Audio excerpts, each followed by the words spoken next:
नमस्कार, S7 news में आपका स्वागत है। मैं हूं रवि तिवारी। दिवाली का त्यौहार पर साथ ही गर्मा गर्मी चुनावी माहौल का हम आपको लेकर चलते हैं। जिन प्रत्याशियों ने अपना पर्चा दाखिल किया, अंतिम तबके का पर्चा कल दाखिल हुआ, उसके बाद लोगों में क्या माहौल बना, हम आपको लेकर चलते हैं। अशोक शांताराम भोसले, जिन्होंने अपक्ष उम्मीदवारी का पर्चा भी दाखिल किया है। सर, सबसे पहले क्या कहेंगे जिस तरीके से ये चुनावी माहौल और दिवाली, साथ में सबसे पहले दिवाली को लेकर लोगों से क्या कहना चाहेंगे? आपने जो गर्मी की बात की है वो अभी मौसम गर्मी का चल ही रहा है, उसमें इलेक्शन का माहौल है। उसके साथ साथ पटाखे के साथ में जो दीप प्रज्वलित होती है अपने हिंदू धर्म में, उसका भी दिवाली का त्यौहार आ रहा है। और वो दिवाली का त्यौहार का सभी भिवंडी वासियों को मेरे तरफ से, मेरे पार्टी की तरफ से और मेरे परिवार की तरफ से मैं सबसे बेहतर सभी को शुभेच्छा देना चाहता हूं। और ये शुभेच्छा के साथ साथ में सभी की दिवाली आनंद हो और उनकी जो सभी को आरोग्य और उनको जो धन दौलत जो जिसका भी जो लक्ष्मी का वरदान है वो सभी को मिले, ये मैं भगवान के पास प्रार्थना करूँगा। सर, आपने पश्चिम से उम्मीदवारी नामांकन अर्ज दाखिल किया।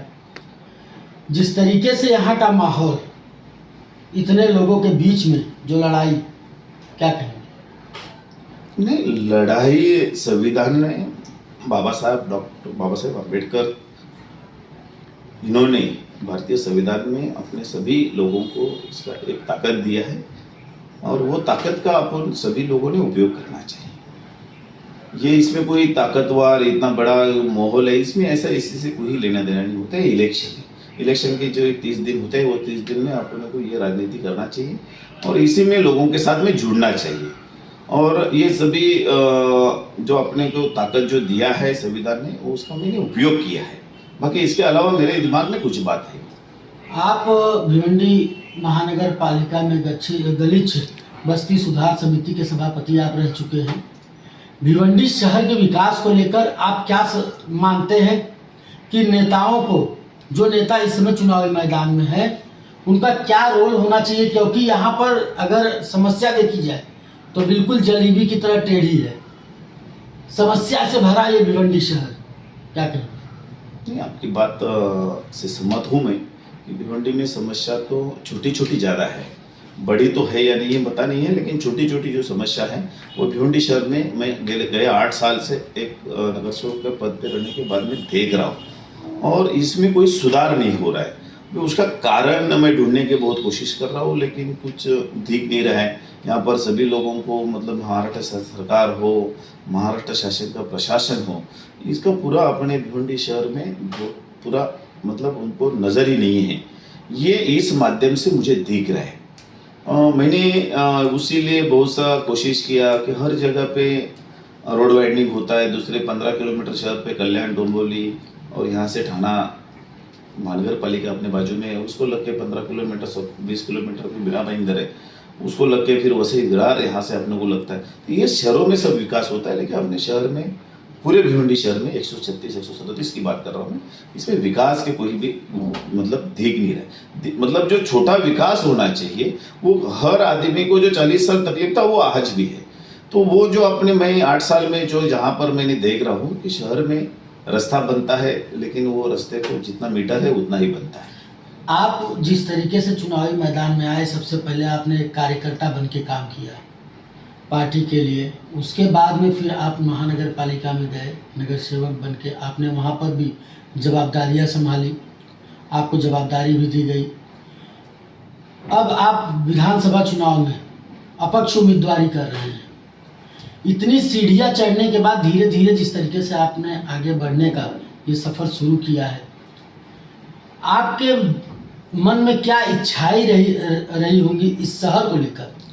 हाँ, ये सबसे बड़ा सवाल आपने पूछा है कि मैंने 8 साल वही देखना चाहता हूँ कि ये शहर को मैं थाना शहर के बाजू में लेके जाना चाहता हूँ।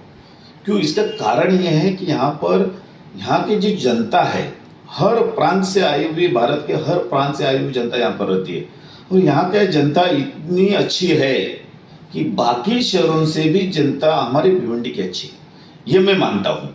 उसका कारण अलग है कि यहाँ का जनता कोई भी हमारे काम कार्यकर्ता मेरे जैसा नगर सेवक भी काम नहीं करता है, कुछ भी नहीं करता है, करता है तो उससे उतने वो उसके पीछे लगते नहीं है।